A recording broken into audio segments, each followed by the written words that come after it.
So you've been saying after this for longer than you realize. It's not once, it's not twice, really for years. It's been different versions. It's been in different circumstances and for sure with different deadlines. But the same promise, once this passes, things will settle. And they never do. Because after this isn't a timeline, it's a holding pattern. Holding patterns don't evolve themselves on their own. This episode is about the story you've been telling yourself and how long you've been believing it. You know what? Let's do something that most men resist. Let's actually map the timeline, not theoretically and not abstractly. And let's walk backwards through the last few years and see what you've actually been saying. So think back to 3 years ago. Are you there? What were you telling yourself then? Now, take a second and actually think about it. What was the explanation you were using for why things weren't aligned yet? All right. Did that sound something like, once this project launches, after we get through this transition, when the kids are a bit older, once I get promoted, after we finish this build or this move, this investment, whatever it was that you said. And here's the thing, you believed it. And why? Because the circumstances were real. The pressure was real. The deadline was real. And after this, felt like a reasonable timeline. You weren't lying to yourself. You were looking at the reality in front of you and making a logical prediction. Once this specific thing passes, I'll have space to address the other things. Now let's move forward 6 months from that point. You're 2.5 years ago now. Did it settle? Did you get margin where you were expecting? Or did the next thing show up before the last thing resolved? So, for most men, the answer is pretty clear. A new project showed up, a new crisis, a new responsibility that needed his attention. And so you updated the timeline. Not because you were wrong about the first thing ending, but because the next thing started before you could catch your breath. Now, let's move forward another 6 months. You're now 2 years ago. What were you saying then? Was it the same promise, just with different details? Once this quarter closes, after we get past this busy season, when things stabilize at work, it's the same structure, just different circumstances. So now let's move forward one more year. You're 1 year ago from now. You're now 2 years into this timeline that we've been mapping. What's changed? Not the circumstances, because those are always different. But what changed about the pattern? Did you get the margin you were waiting for? Did things settle the way you thought they would? Did you finally have the space to address what you'd been deferring? Or did after this just become after the next thing? And then after this next thing, after that. Now, let's move forward to 6 months ago. What were you telling yourself then? Was that explanation different? Or was it the same story, but just with updated details? Let's move to 3 months ago. And then let's move to last month. And so here's a critical question for you. What are you telling yourself now? Right now, today? Is it the same story with just updated new details? And I think if you're honest, you've been saying the same version of after this for 3 to potentially 5 years. And the only thing that's changed is the excuse. The circumstances change, the deadlines change, the specific pressures change, but the pattern doesn't. So here's something for you to consider. Write down the last 5 times you said, after this. No, seriously, actually take some time right now and write them down. What has actually changed after each one? It's not about what you hope it would change, but what actually changed. And this is the reason why this pattern is so hard for us to see. You see, the explanation always feels true in the moment, doesn't it? Because you're not lying to yourself. You're not actually making excuses. The pressure is real, the deadline is real, and the crisis is real. And so the logic follows that once this specific pressure passes, I'm going to have space to address the other things. That logically makes sense because it's reasonable, it's rational. Here's what I think you're missing. Your life is structured to generate the next pressure before the current one resolves. And it's not because you're doing something wrong. And it's not because you're bad at planning. But because that's how high capacity lives work. You're capable, and people depend on you. You deliver. And so the next thing always shows up. Always. The project after this project. Crisis after this crisis. The responsibility after this responsibility. You're not waiting for the work to finish. You're waiting for a version of your life where all the pressure resolves at once, and you finally get the space to address what you've been deferring. But here's the sad truth. That version just doesn't exist. Never existed. And it's not going to start existing next quarter. Because margin doesn't appear when the work is done. Margin is created by deciding what doesn't get to be urgent. By deciding what doesn't deserve the label of crisis. It's by deciding what you're going to address even when circumstances don't force you to. And most men just never make that decision. They just keep waiting for circumstances to change. They keep waiting for a less busy season, for a less demanding phase, for a moment when everything aligns and they finally have the bandwidth they've been waiting for. But here's the reality. If you're capable, people will give you responsibility. If you're reliable, people will depend on you. If you deliver, people will ask you to deliver more. And that's not going to change. The only thing that changes is whether you decide to create margin or keep waiting for it to appear. So I have a question for you. What would have to be true for you to actually have the margin you're waiting for? Be specific. Not theoretically. Let's actually think about what would have to change. Would you need fewer responsibilities? Would you need less capable performance? Would you need people to stop depending on you? Would you need your career to plateau? Because if the answer is any version of less responsibility or fewer demands, you're not waiting for margin. You're waiting for a different life. And that life isn't coming. So let's consider what something temporary actually does. It gives you permission to defer. It's not in a manipulative way, and it's not in a dishonest way. It's in a protective way. If this is temporary, you don't have to address it. You just have to endure it. If this is temporary, the gap doesn't reflect on you. It reflects on the circumstances. If this is temporary, you can tolerate things you would never accept as permanent. Things like distance from your spouse, disconnection from your kids, absence from the things that matter most.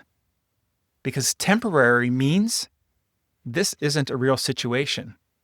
Because the real situation will show up after this.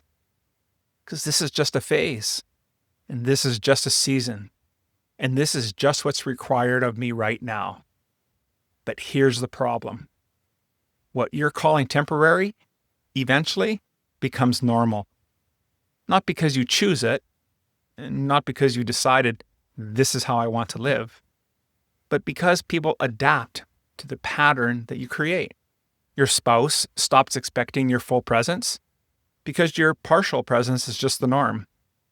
She doesn't complain about it anymore. Not because it's fine, but because complaining didn't change anything. So she adjusts. She builds a life that functions without requiring your full engagement.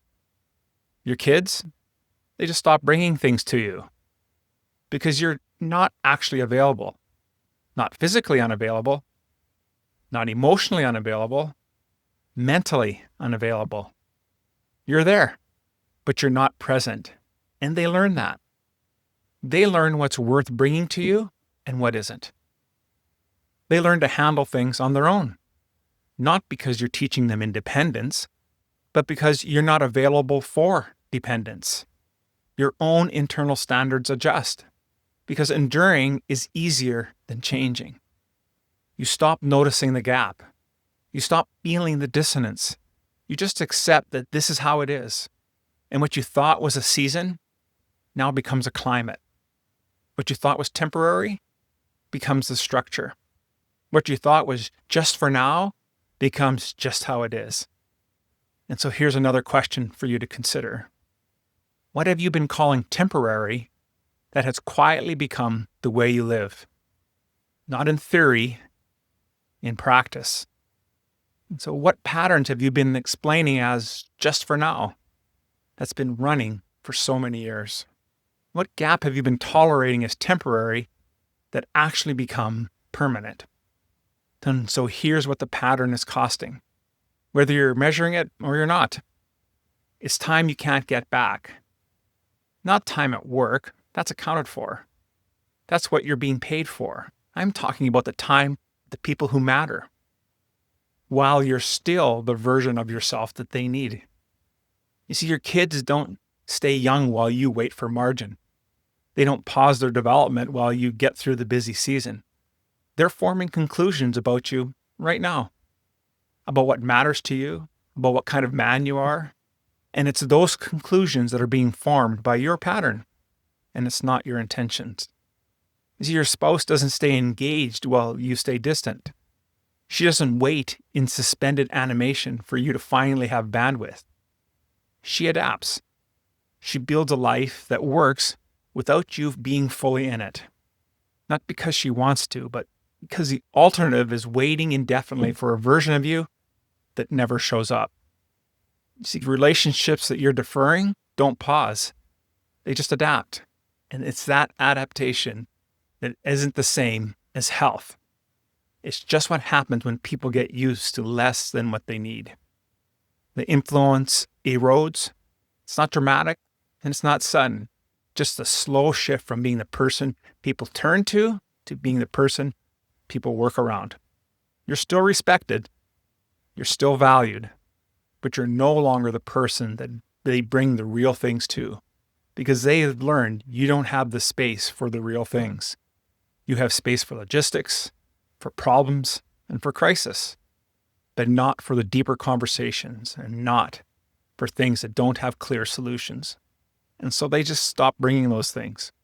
And you don't even notice because nothing's broke. Nothing's failed. People have just adjusted. It's that clarity that you lose. The longer you defer this directional decisions, the harder it's going to become to know what you actually want. Because you've been in reactive mode for so long that you've forgotten what proactive looks like. You've been managing through circumstances for so long that you've lost the ability to create circumstances. You've been enduring for so long that you've forgotten to feel what it's like to actually choose, what internal integrity looks like. It's the gap between the man you say you are and the man you're actually being. That gap doesn't stay private. It shows up in how people see yourself, in how you lead, and how you show up when it matters. Because you can't compartmentalize integrity. And you can't be one version of yourself at work and another version at home and not have those versions bleed into each other. The thing is, this isn't catastrophic. It's cumulative. And cumulative erosion is harder to see, but it's just as real. Because it doesn't announce itself. It just accumulates. It's year after year. After this, after this, after this. Until one day you wake up and realize you've been saying the same thing for 5 years and not changing anything. And here's what changes if you stop calling this temporary. You stop waiting for those circumstances to give you permission. You actually start creating the margin that matters. And it isn't going to be by doing less, and it's not by lowering your standards, and it's not by becoming less capable, but it's by deciding what gets to be urgent and what doesn't. By deciding what deserves the label crisis and what doesn't. By deciding what you're going to address, even when the timing isn't perfect. You stop tolerating drift because it's just for now. And you start addressing it because now is all you actually have. You don't have after this. You have now. And if you're waiting for after this to address what matters, you're choosing to let it drift now. That's not a circumstance. That's a decision.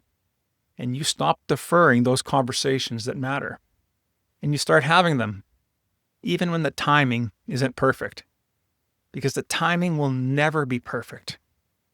There will always be something else happening. There will always be another project, another deadline, another pressure.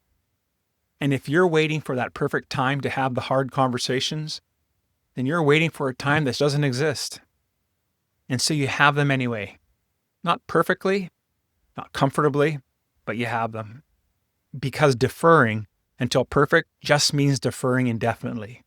And you stop treating your personal life like something you'll get to eventually.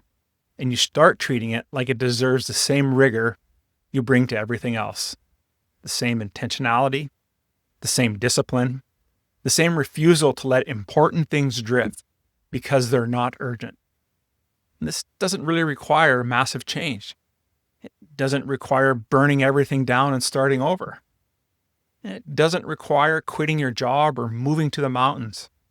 It requires naming the pattern and acknowledging that after this has been running for years and deciding it no longer gets to run unchallenged. So let's bring this all the way home. You've been saying after this for years, and after this has never arrived.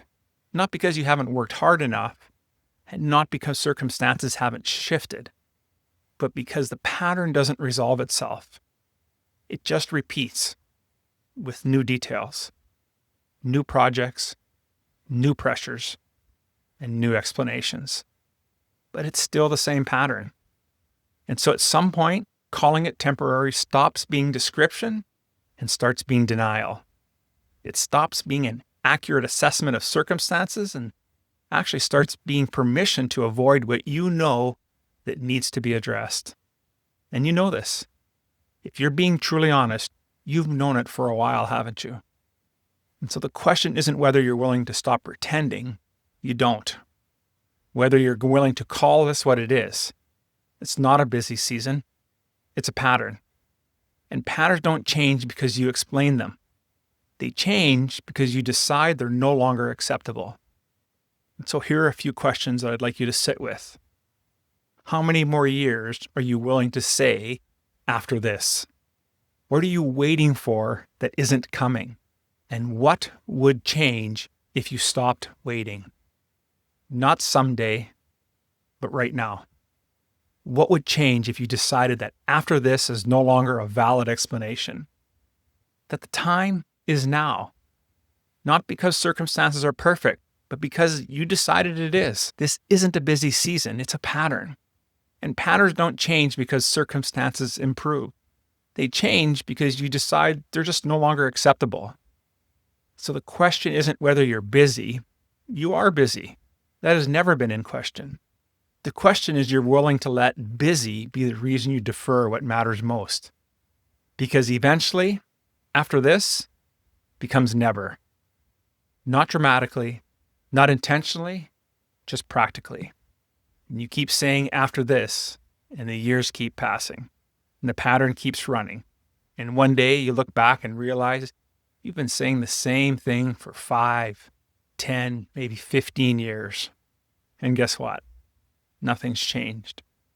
Not because you didn't have good intentions, but because you kept waiting for circumstances to give you permission.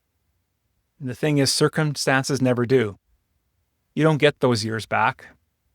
So the band of brothers is where men stop waiting for margin. It's where they start creating it. And if that's where you're at, you know what to do.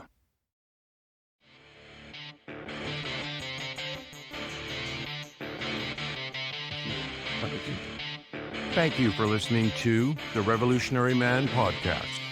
Are you ready to own your destiny? To become more the man you are destined to be?